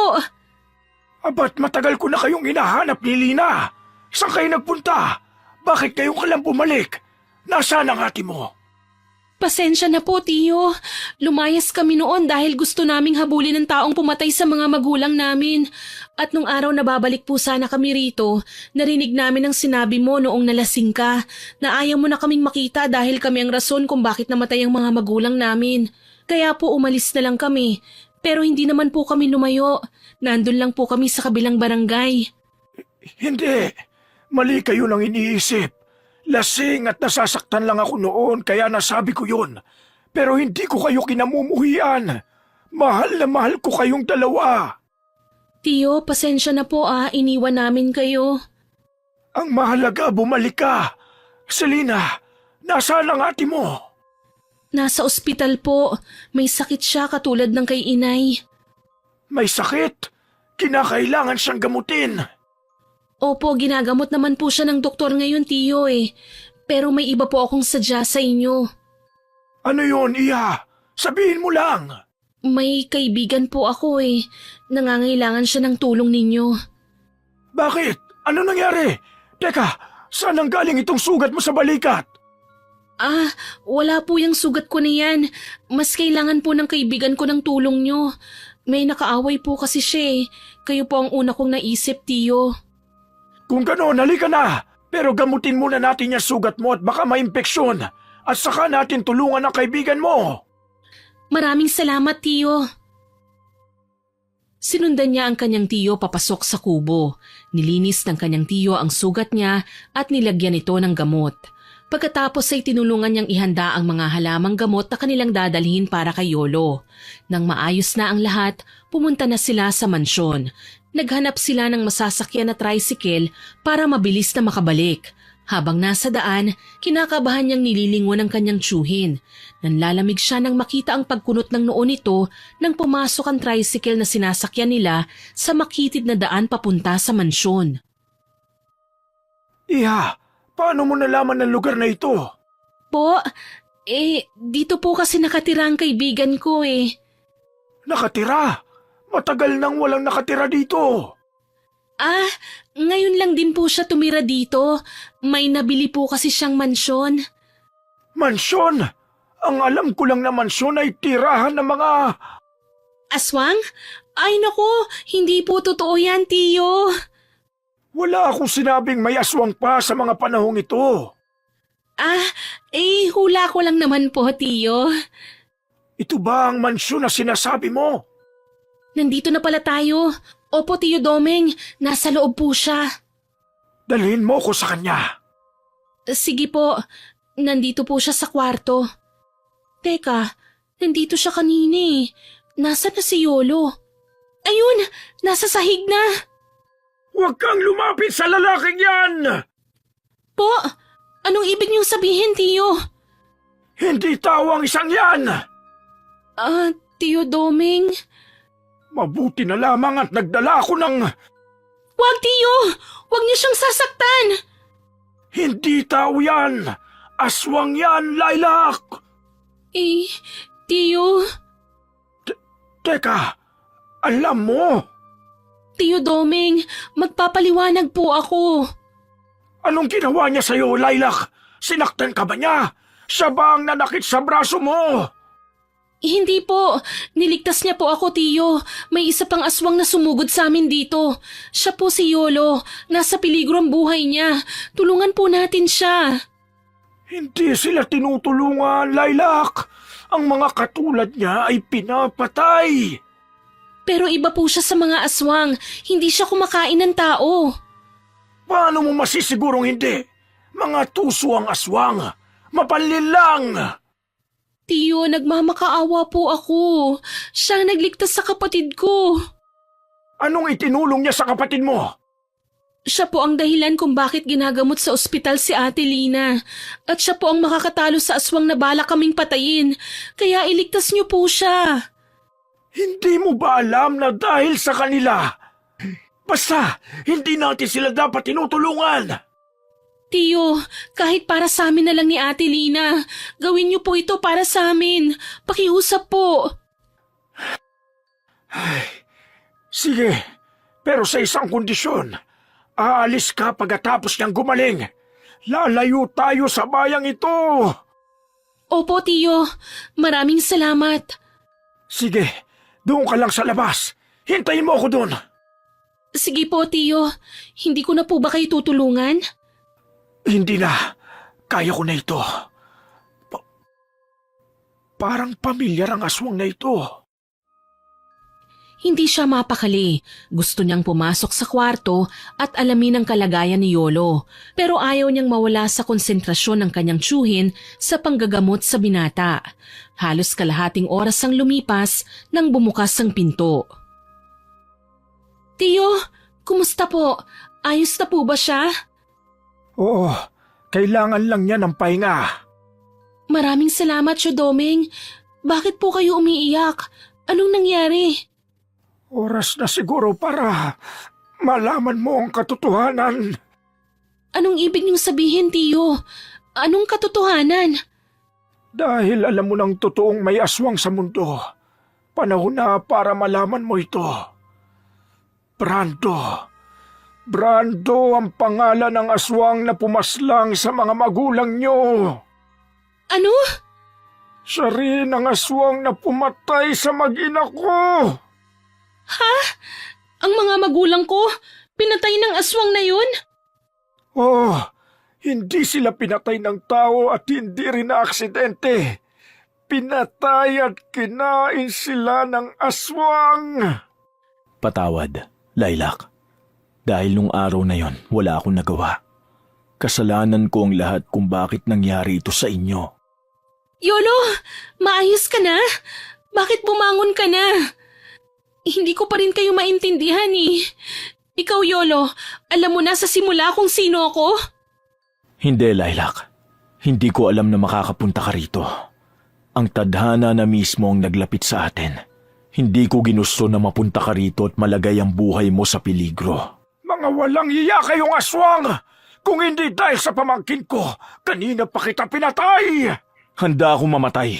Hindi ako natatakot na mawalan ng buhay kapalit ng kaligtasan ni Lilac at Lina. Pero hindi ako ang dahilan ng pagkamatay ng mga mahal nyo sa buhay. Hindi ako ang pumatay sa kanila. Hindi lang ako makalaban noon dahil wala pa akong lakas para lumaban. Hindi ko alam kung anong mararamdaman ko. Kailangan ko munang lumabas. Mabigat ang loob na lumayo muna si Lilac sa dalawang lalaki. Hindi niya alam kung anong emosyon ang sumasabog sa loob niya. Napahawak siya sa upuan sa labas ng mansyon at doon ibinuhos ang luha at sakit na kanyang nararamdaman. Dahan-dahan siyang naglakad papunta sa gate nang bumungad sa kanyang isang papel at isang litratong puno ng dugo. Kinuha niya yun at tinignan. Agad na nanlaki ang kanyang mga mata nang mabasa ang nakasulat sa papel. Lilac! Ano nangyari? Si ate! Nasa kamay ni Brando! Diyos ko! Kinakailangan natin siyang iligtas! Natagpuan niya si Lina? Kinakailangan natin sila mahanap. Ngayon na! At paano kami magtitiwala sa aswang na tulad mo? Hindi mo man kinain ang mga magulang ni Lilac. Wala ka namang ginawa. At isa pa, aswang ka pa rin! Tama na! Si ate! Si ate ang susunod na mamamatay kung hindi tayo kikilos! Huwag kang mag-alala, Lilac. Ililigtas ko si Lina. Dito ka lang muna. Mas ligtas dito. Hindi ako magpapaiwan dito, Tiyo. Sasama ako sa inyo. Pero delikado doon. Wala akong pakialam kung anong mangyari sa akin. Kailangan kong iligtas ang kapatid ko. Si Lilac ang pakay ni Brando. Hindi ko man gusto. Pero ang natatanging paraan ay gawin siyang... Nahihibang ka na ba? Buhay ng pamangkin ko ang itataya mo! Hindi mo siya pwedeng gamitin! Sinusumpa ko. Ako ang mamamatay, hindi si Lilac. Tiyo, walang silbi ang buhay ko kung wala si ate. Sige, pero isuot mo ito, Lilac. Kung mapapasakamay ka ng aswang na yun, basagin mo itong kwintas. Makakawala ka sa kanya. Maraming salamat, Tiyo. Nasa kagubatan sila. Doon sila nagkukuta. Palagi akong pumupunta sa gubat dahil minamanmanan ko ang mga kilos nila. Magpapalit ako ng anyo bilang wakwak. Pagkatapos, kumapit kayo sa akin. Ililipad ko kayo papunta ron.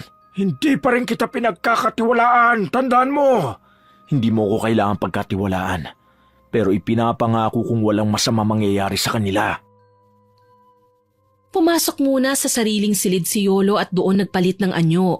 Paglabas niya, isa na siyang ganap na aswang na wakwak. Dinampot niya ang magtsuhin at saka mabilis na lumipad.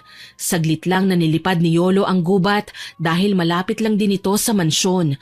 Nasa ere pa lang ay natanaw na nila ang pinagkukutaan ng mga aswang. Mula sa malayo, nakita nila si Lina na nakatali sa puno. Pero wala sa paligid si Brando. Bumaba na sila sa lupa sa di kalayuan. Ate Lina! Nasa paligid si Brando. Nararamdaman ko. Huwag kang padalos-dalos, Lilac. Isang malaking hakbang lang. Mamamatay ang kapatid mo. Anong gagawin natin? Kapag sinabi kong tumakbo ka papalapit kay Lina, tumakbo ka. At ikaw, Mang Domeng, ihanda mo ang pangontra mo. Sige. Naghintay si Lilac ng hudyat ni Yolo. Nagmasid muna ang binata sa paligid habang nag-iisip ng plano. Maya-maya ay nagbigay na ito ng hudyat. Lilac, ngayon na! 1, 2, takbo! Ate Lina! Lilac, bakit ka pumunta rito? Nandito ang aswang. Teka, nasa likod mo! Sa wakas lumabas ka rin, Brando! Ako ang harapin mo at huwag kang magtago sa likod ng babae! Paano kang gumaling kaagad? May sa demonyo ka na talaga? Nagagawa mo na rin ang mabilis na paggaling kagaya ng ginagawa namin? Pakawalan mo si Lina! Bakit? Aanhin mo pa siya. Malapit na rin siya mamatay. Walang yaka, Brando! Hindi pa mamamatay ang ate ko! At dahil alam kong pupunta ang dalagang yan para isalba ang mamamatay niya ng kapatid, kaya masaya ako ngayon. 2 ang magiging pagkain ko! Walang ibang mamamatay ngayon dito, kundi ikaw! Kahit maging sugatan uli ako, matatalo pa rin kita. Tama ng daldal! Tama, magpataya na tayo. Doon din naman mauuwi ang lahat eh. Hindi na pinansin ni Lilac ang 2 aswang na naglalaban. Pinakawalan na niya ang kapatid bago pa may matalo sa 2. Pero habang inaalis niya ang pagkakatali kay Lina, bigla naman silang napaligiran ng mga aswang na kalahi ni Brando. Nanindig ang mga balahibo ng dalaga nang makita ang galit ng mga mata ng mga aswang. Naglalaway rin sila ng malapot dahil sa pagkatakam. Dalian mo na sa ginagawa mo, Lilac! Pakawalan mo na ang kapatid mo at ako na ang bahalang humarap sa mga aswang na ito! Tiyo, wala ka naman pong panlaban sa kanila. Paano mo sila haharapin? Yan ang akala mo. Mula nang kinuha nila sa akin ang mga mahal ko sa buhay, palagi na akong handa sa pagbabalik nila. Ngayong nandito na ang pagkakataon kong magiganti. Kahit buhay ko ay isusugal ko para lang maipagiganti ko ang mag-ina ko at ang mga magulang nyo. Tiyo, mag-iingat po kayo! Bilisan mo na sa pagkalag ng tali ko, Lilac. Oo, ate. Nang matanggal na ni Lilac ang pagkakatali sa kapatid, inalalayan niya ito at pagkatapos ay sabay silang tumakbo palayo. Nagtago sila sa isang malaking puno. Tsaka niya sinilip ang nagaganap sa paligid. Nakita niya nagpapalitan ng atake sina Yolo at Brando. Humihina ka na. Brando, sa tingin mo ba tatagal ka pa? Huwag kang pakampante, Yolo. Tao ang kinakain ko. Ikaw, hayop lang. Kung ganon, susubukan ko kung hanggang saan ang lakas ko. Anong ginamit mo? Ang lakas ko. Nawawala. Ano ang pulbos na yan? Hindi ko gusto ang amoy. Hindi mo yata nakita kanina. Mahina na palang paningin mo. Kanina ko pa ginagamit ang pulbos na yan saka hindi mo napapansin na kanina pa ako may takip sa ilong. Isa pa, may kasama akong dapat mong katakutan. Mang Doming, ilabas mo na ang basto na papatay sa kanya! Mang Doming, siya! Ang mukha niyang yan! Yan ang pumatay sa mga mahal ko sa buhay! Matagal na kitang inihintay na bumalik dahil gusto kong ako ang tatapos sa'yo! Ipaghihiganti ko sila! Natatandaan nga kita, tanda. Ikaw ang lalaking gustong isalba ang anak na namamatay noon. Walang iya ka! Ano? Sige, patayin mo ako kung kaya mo. Talagang papatayin kitang hayop ka! Tiyo! Huwag kang magpapatay sa galit mo. Matagal nang patay ang anak mo. Sa galit mong yan, baka ikaw pa ang mapatay ng kalaban mo. Bago pa makalapit si Mang Doming kay Brando, mabilis siyang sinipa ng aswang, dahilan para matumba sa lupa. Nabitiwan ng matanda ang kanyang sandata at napahagalpak naman sa tuwa ang kalabang aswang. Muling umatake si Yolo para tumigil sa pagtawa si Brando dahil naririndi na siya sa boses nitong umaalingaw-ngaw sa paligid. Maya-maya ay natigilan ng binata nang marinig ang matinis na sigaw ni Lilac. Yolo! Saklolo! Lilac! Bitawan mo siya! Ang kapatid ko! Huwag mo siyang sasaktan, halimaw ka! Bitiwan mo ang kapatid ko! Walang iya ka! Magaling mga kasama. Dalhin niyo sa akin ang babaeng yan. Napunta na sa mga kamay ko ang babaeng kailangan ko. Alam mo bang napakasarap ng mga magulang mo? Ikaw kaya? Kaya pala nang una kita makita sa mansyon, nagustuhan ko na ang dugo mo. Naalala ko bigla ang dugo ng mga magulang mo. Walang iya ka! Wala kang kasing sama! Aminado kung wala akong kasing sama.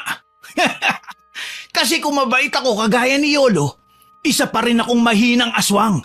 Ang dugo nyo ay kakaiba. Nagbibigay ng kakaibang lakas sa kagaya naming mga wakwak. Kaya pagsasaluhan namin ng dugong yan. Mas masarap siguro ang dugo ng taong masigla pa ang katawan kesa sa malapit ng mamatay. Gusto kong matikman! Bitawan mo siya! Napakawalang iya mo! Magulang ko pa ang biniktima mo! Bakit naman hindi? Pumunta sila sa lugar na ito para maghanap ng pagkain. Kasama ang palad, sila ang naging pagkain ko! Hindi naman masama yun, di ba? Pare-pareho lang tayo naghahanap ng pagkain. Magkaiba nga lang ang kinakain natin. Bitiwan mo ako! Lilac, ang piling ko sa'yo! Gawin mo na! Ang kwintas sa hawak mo! Basagin mo na sa kanya! Oo nga pala. Tama. Ngayon ko nagagawin. Salamat sa pagpapaalala, Tiyo. Ngayon, humanda kang aswang ka. Ano ito? Ang sakit! Nasusunog ang mukha ko! Anong ginawa mong babae ka? Buti nga sa'yo. Diyan na masusunog ang pangit mong muka. Ang laman ng babasaging paluwit ng kwintas ay abo ng sinunog kong halamang makabuhay at inilagay ko sa langis na may orasyon. Sa oras na dumikit yan sa balat mo, mahihirapan kang huminga. Maninikip ang dibdib mo hanggang sa tuluyang huminto sa pagtibok ang iyong puso. Mas mabisa yan kesa sa pulbos na ibinigay ko kay Yolo. Walang yakang matanda ka! Pagbabayaran mo tong ginawa mo sa akin! Mali ka! Ikaw ang pinagbabayad ko ngayon ng kasalanan mo sa amin! Brando! Talagang tumatakas ka pa? Palagi ka nang umaalis kapag dehado ka na. Bumalik ka rito! Hindi ka pwedeng tumakas! Ate! Kinagat si Lina ng isang aswang! Sandali, pamangkin! Nandyan ako! Hala, mabilis na nangingitim ang sugat mo! Tiyo, mamamatay na ba ako? O magiging aswang na rin? Kinagat ako ng aswang. May rabies ba sila? Huwag kang mag-isip ng kung ano-ano. Malayo naman sa bituka ito. Sa braso ka lang kinagat. Ate, huwag kang matutulog, ate. Pagagalingin ka ni Tiyo. Papahirang kita ng langis para hindi kumalat ang laway ng aswang. Dito lang kayo. Nagsisitakas na ang mga aswang na kasama ni Brando. Kailangan ko silang sundan. Kailangan kong patayin si Brando para matapos na ang pagsunod-sunuran ng iba sa kanya. Dahil kung hindi, hindi matatapos ang kasamaan nila. Mag-iingat ka, Yolo. At bumalik kang ligtas, ha? Oo, babalik ako. Kasi Kasi ano? marami ka pang utang sa akin. Baka nakakalimutan mo. Ibabawas ko ang lahat ng iyong sasahod mo buwan-buwan. Ah, ganun ba? Sige lang, bumalik ka ng buhay para makasingil ka pa. Kapag namatay ka, mapapasakin ang mansyon mo, tandaan mo yan. Ayos ka rin man-blackmail ha. Huwag kang mag-alala. Babalikan talaga kita, Lilac. Lilac, ano yun ate? May kailangan ka ba? Patawad dahil hindi ko sinabi sa iyo ang totoo. Alam ko ang pumatay sa mga magulang natin ay isang aswang.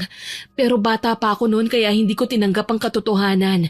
Inilayo kita, pero ang tadhana ang naglalapit sa atin sa mga halimaw na yon. Alam mo rin yun? Kilala mo si Yolo?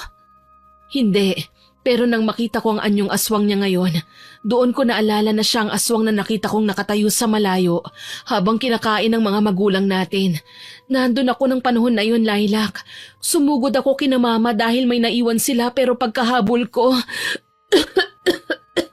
sinalakay na kaagad sila ng mga aswang. Susugod pa sana ako pero pinigilan ako ni Yolo. Ate, huwag ka na munang magsalita, baka mapano ka. Kung sakaling mamamatay ako, hindi ka mamamatay. Huwag kang magsalita ng ganyan, ate. Lilac. Ate, please. Hindi ko kaya, ate. Lumaban ka. Kaya mo. Hindi ka mamamatay. Ayoko. Ililigtas ka ni Yolo. Nangako siya. Ipagagamot ka niya sa magaling na doktor. Gusto ko lang na maging handa ka. Wag! Ate, ayoko! Sa tingin ko naman, pangangalagaan ka ng lalaking aswang na yon. Nakikita ko sa mga mata niya. Ibang mga tingin niya sa'yo. Punong-puno ng pag-aalala. Hindi ate, walang ibang titingin sa akin kundi ikaw. At ako rin ang mag-aalaga sa'yo hanggang sa gumaling ka. Kaya utang na loob, wag mo akong kausapin na para ka nang namamaalam. Hindi ako papayag ate. Lilac, tumigil ka ate! Natigil ang pag-uusap nila nang marinig ang malakas na sigaw ni Yolo mula sa kabilang bahagi ng gubat. Napatayo si Lilac dahil sa pag-aalala sa binata. Si Yolo? Balak mo ba siyang puntahan? Mapanganib doon. Hindi siya pwedeng mamatay ate. Kapag namatay siya, babalikan tayo ni Brando at ang mga alagad niyang aswang. Kailangan ni Yolo ang tulong ko. Dalhin mo ito, pamangkin. Ano po ito, Tiyo? Ang nakabalot sa panyo na yan ay pinulbos na pinatuyong bawang. Isaboy mo sa hangin pero siguraduhin mong papunta sa kalaban ng hangin para malanghap niya ito. Kapag nakita mo siyang nahihirapan, isaboy mo naman sa kanya itong lanang nasa bote. May orasyon ito na hindi niya magagawang labanan. Pwede mo rin itong ipainom kung kaya mo. Sa oras na magawa mo yun, tuluyan na siyang mamamatay. Sige po, Tiyo. Salamat dito. Bilisan mo na! Sundan mo na sila! Opo. Lilac, mag-iingat ka ha. Tiyo, kayo na po ang bahala kay ate. Huwag po ninyong hayaang mamatayan. Hindi pa naman oras ng ate mo, kaya huwag ka mag-alala. Lumakad ka na! Nagmadali si Lilac sa paghahanap kung nasaan ang mga aswang na naglalaban.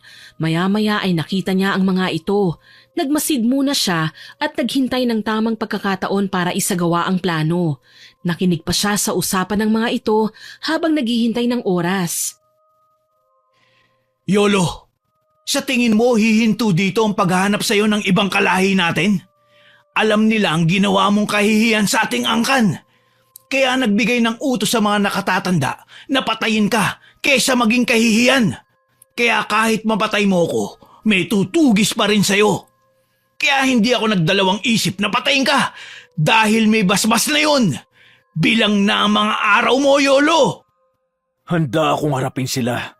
Hindi ako natatakot na kalabanin sila kahit magsabay-sabay pa sila. Talaga? Tumatapang ka na nga. Masaya akong mamamatay at susunod sa impyerno, Brando. Pero titiyakin ko munang mauuna ka! Muling naglaban ang dalawa. Dahil dehado na si Brando sa laban, nakialam na ang ibang aswang na nanonood lang sa paligid. Pinagtulungan nilang atakihin si Yolo. Dahil sa takot ni Lilac na mapahamak ang binata, isinagawa na niya ang plano. Pumunta siya sa lugar na ang ihip ng hangin ay papunta sa kinaroroonan ng mga aswang at doon isinaboy ang pinulbos na bawang. Sabay-sabay na umangil ang mga halimaw dahil nahirapan sa paghinga. Ang balat din nila ay unti-unting nalapnos. Habang nahihirapan ang mga kalaban ni Yolo, sinamantala naman ng binata ang pagtakas. Dahil doon ay hindi siya gaanong napuruhan ng pinulbos na bawang. Nakita pa ni Lilac na nagsisitakas na ang mga kasama ni Brando. Naiwan ang aswang sa lugar na kinakapos na ng hininga. Sinamantala na ni Lilac ang pagkakataong yon para lapitan ng lalaki at sapilitang pinainom niya ng langis na may orasyon. Umatungal ng malakas si Brando dahil sa galit sa kanya. Ang sigaw nito ay pumailan lang sa gubat hanggang sa unti-unting humina at tuluyang nalagutan ng hininga. Sa wakas, natapos din ang buhay mong siraulo ka. Mas pangit ka pala ngayong patay ka na, ang sagwa ng dilat mong mata. Sira din ang tuktok mo no? Bakit ka nagpunta dito? Yolo, ayos ka lang ba? Nakalanghap ka rin ba ng pinulbos na bawang kanina? Hindi ako napuruhan. Medyo naapektuhan lang. Pero ang tanong ko ang sagutin mo. Bakit ka sumunod dito? Dahil narinig ko ang malakas mong sigaw. Naisip kong dihado ka na sa laban. Kawawa ka na at kailangan mo na ng tulong ko. Anong sinabi mo? Sinasabi mo bang isa akong talunan? Wala akong sinabing ganun Nga pala, kailangan ko nang bumalik. Si ate kailangan dalhin sa ospital Diyan ka na. Hindi pa tayo tapos mag-usap. Bumalik ka rito! Bahala ka na dyan! Sa mansyon ni Yolo pansamantalang tumuloy ang magkapatid kasama ang kanilang tiyuhin. Habang naroon sila, ginamot naman ni Mang Domeng ang sugat ni Yolo. Hindi naman ginamot ng matanda ang pamangking si Lina dahil may gamot ng iniinom ang dalaga na nireseta ng doktor. Paano ka nakalabas ng ospital, ate? Hindi ba't iniwan ka namin doon? Hindi ba sa'yo sinabi ni Yolo na nagpadala siya ng kaibigan? Yun ang tumulong sa akin. Pinilit ko siyang ilabas na ako. Kasi hindi naman ako malubha Kailangan ko lang na siguraduhin iniinom ang mga gamot kahit nasa bahay. Tsaka may tinawagan din na doktor si Yolo para doon ako magpatingin. Akala ko kasi sapalitan kang kinuha ni Brando sa ospital Pauwi na ako nun sa bahay. Bumili kasi ako ng ulam. Nakasalubong ko si Brando at sapilitan akong isinama at dinala sa gubat. Yolo, salamat pala ha. Ang laki ng tinulong mo sa amin. Dahil sa'yo nakaligtas kami kay Brando. Kasalanan ko rin naman kung bakit kayo nadamay sa gulo namin. Pasensya na. Saka ginawa ko lang kung ano ang nararapat. Ang ganda ng sikat ng araw, Tiyo. Tara na po, magpaaraw tayo sa likod. Iwanan na po natin ang dalawang yan. Mukhang mag-uusap pa sila ng dibdiban Tama ka. Palatandaan ng bagong simula ang magandang sikat ng araw ngayong umaga. Pagkalabas ng dalawa ay napatingin naman si Laila kay Yolo. Nakita niyang nakatitig na pala ang binata sa kanya. Natigilan siya nang biglang hawakan ni Yolo ang kanyang kamay. Mabilis niya itong binawi at saka tumayo. Magpapaaraw din ako. Ikaw ba? Anong paaraw? Gusto mo ako masunog? Hindi ka kasi nasunog sa pinulbos na bawang Baka sa sikat ng araw pwede na siguro. Ano? Di gusto mo na nga ako mamatay. Wala akong sinabing ganun Wala kang sahod ng 3 buwan. Hala, madaya. Kasalanan mo yan. Ginagalit mo ako Imbis na mainis ay napangiti siya habang nakatingin sa binata. Naisip niyang hindi lahat ng masasama ay mananatiling masama. May mga nilalang na kayang magbago. Hindi siya nagsisisi na naging kasambahay dahil naging makulay ang kanyang buhay. Lumipas ang ilang taon, naging albularyo si Laila kagaya ng gusto niyang gawin. Nagpaturo siya sa kanyang tiyuhin kung paano ang maging albularyo at ginabayan naman siya nito. Dahil nagkamabutihan naman sila ni Yolo, hindi na siya pinayagan ng binata na umalis pa sa mansyon. Hindi naman tumira si Lina kasama ng kapatid kahit pilitin pa ni Lilac. Mas pinili pa ng dalaga na manirahan kasama ang kanilang tiyuhin. Pero madalas naman silang magkasamang magkapatid dahil pinapasyalan nila ang isa't isa.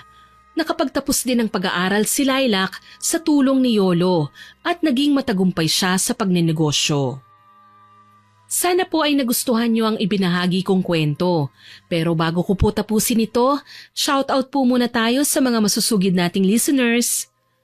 Shoutout po tayo kina Miss Melin Pinados at sa Pinados Family at Malaya Family, kay Rodilyn Julian from Qatar, kay Sweet Corn, kay Miss Ana Hapina, kay Ma'am Agripina Balsa, kay Ma'am Pachi Kitorias from Luanda, Africa, Miss Diana Hinova from Hong Kong, Ma'am Pamela Allen, Miss Herlin Gabison at sa Gabison Family from Boracay, Miss Danica Dulnuan from Iligan, Isabela, Miss Jess Pascual from Riyadh, Saudi Arabia, kay Miss Filipina Palsario from Germany na laging nag-i-emoji at heart sa ating upload, kay Miss Christine Manalo at Gabriel Manalo, kay Asil Amirin Monino from Camarines Sur. Naku, sana po tama ang pagkakabigkas ko ng pangalan nyo. Shoutout din po kay Sir Lance MBB from Malaysia, kay Ma'am Michelle De Mariano from Macau, kay Miss Angeli Godelosaw from Alabang, kay Miss Emma Ponteres from Saudi Arabia, kay Miss Girlie Satur from Sealing Department ng Cosmo Malvar, Batangas, kay Andeng Loves Animals na nag-comment sa Ingiterang Kababata Upload. Ang sabi po niya, suportado raw po niya ang Miss Winnie Channel. Nako, salamat po sa patuloy niyong pagsuporta. Kay Ma'am Renessa Junrios Ramos from Hong Kong at kay Miss Genevieve Suko from Singapore. Salamat po sa inyong comments sa mga upload natin. Muli, ako po si Miss Winnie na nagpapasalamat sa inyong pakikinig.